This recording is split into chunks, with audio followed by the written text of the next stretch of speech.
एका व्यक्तीला अमानुषपणे मारहाण केल्याच्या प्रकरणातील आरोपी सतीश उर्फ खोक्या भोसलेच्या कुटुंबावर मध्यरात्रीच्या सुमारास प्राणघातक हल्ला झाला। शिरूर तालुक्यातल्या तहसील कार्यालयाजवळच्या गायरान परिसरामध्ये ही घटना घडली। या प्राणघातक हल्ल्यामध्ये 4 महिला गंभीर जखमी झाल्यात। त्यातल्या एकीची प्रकृती चिंताजनक आहे। मध्यरात्री 11:30 वाजता 10 ते 15 जणांच्या टोळक्यानं पारधी वस्तीवर हल्ला चढवला। हातामध्ये दांडके, कोयते आणि कोऱ्हाडीनं मारहाण करण्यात आली। रक्तबंबाळ झालेल्या महिलांनी शिरूर पोलीस ठाणे गाठलं। पोलिसांनी त्यांना प्रथमोपचारासाठी बीडच्या शासकीय रुग्णालयामध्ये दाखल केलं। सध्या बीडच्या शासकीय रुग्णालयामध्ये जखमी महिलांवर उपचार सुरू आहेत। अनेक वेळा सांगूनही या ठिकाणी का राहता म्हणून टोळक्यानं मारहाण केल्याचं समजतंय। दरम्यान हल्ला झालेल्या महिलांसोबत बातचीत केली आमच्या प्रतिनिधी। सतीश भोसले उर्फ खोक्या याच्या कुटुंबावरती जीवघेणा हल्ला झालेला आहे आणि यातील सर्व महिलांवरती सध्या जिल्हा रुग्णालयाच्या अतिदक्षता विभागामध्ये देखील उपचार सुरू असल्याचं पाहायला मिळत आहे।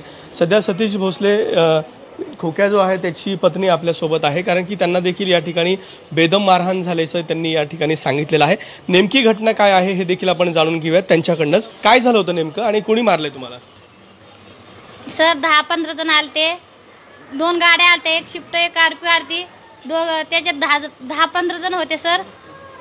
त्याच्यामध्ये 10-15 जण होते, ते उतारले, खाली आले, आले तर ते हाणमार सुरू केली, हाणामारा करायला। ते म्हणले कशामुळे राहू राहिले, पाड देऊन हो तुम्ही कशामुळे राहू राहिले, तिथं तुम्ही कसं काय निघून जात नाही, तुमचं घरदार सगळं पाडून टाकी तर तुम्ही इथंच कसं काय राहू राहिलेत।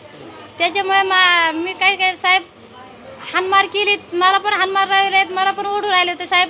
मी काय केलं, माझ्या बहिणीला ओढून घेऊन चालले होते, दीपाली सुनील काय त्याला ओढून घेऊन गेले होते, त्याच्या अंगावर जाऊन पडली होती, माझ्या डोक्यात कुऱ्हाड टाकली साहेब, कुऱ्हाड टाकली, मी पडली, चक्कर येऊन तिथंच पडली, मला कळालंच नाही कुठे घेऊन गेले कुठे नाही म्हणून। 11 वाजताची सगळी घटना आहे। सगळ्याला हाणमार केलं, आम्हाला सगळ्याला मारलं, पोरांना त्यांना सगळ्याला हाणमार केला आम्हाला त्यांनी। किती महिला आहेत सगळ्या 7 महिला आहे आम्ही। संपूर्ण प्रकरणामध्ये जवळपास 5 महिलांवरती जीवघेणा हल्ला झालेला आहे आणि त्यानंतर आता या संपूर्ण प्रकरणामध्ये शिरूर पोलीस जे आहेत ते अधिक तपास करतात। काही वेळापूर्वीच या ठिकाणी शिरूर पोलीस ठाण्याचे पोलीस निरीक्षक येऊन गेले आणि त्यांनी या ठिकाणी एका मुलीचा जबाब देखील घेतलेला आहे। कॅमेरामन प्रमोद जोशीसह विकास माने, ABP माझा।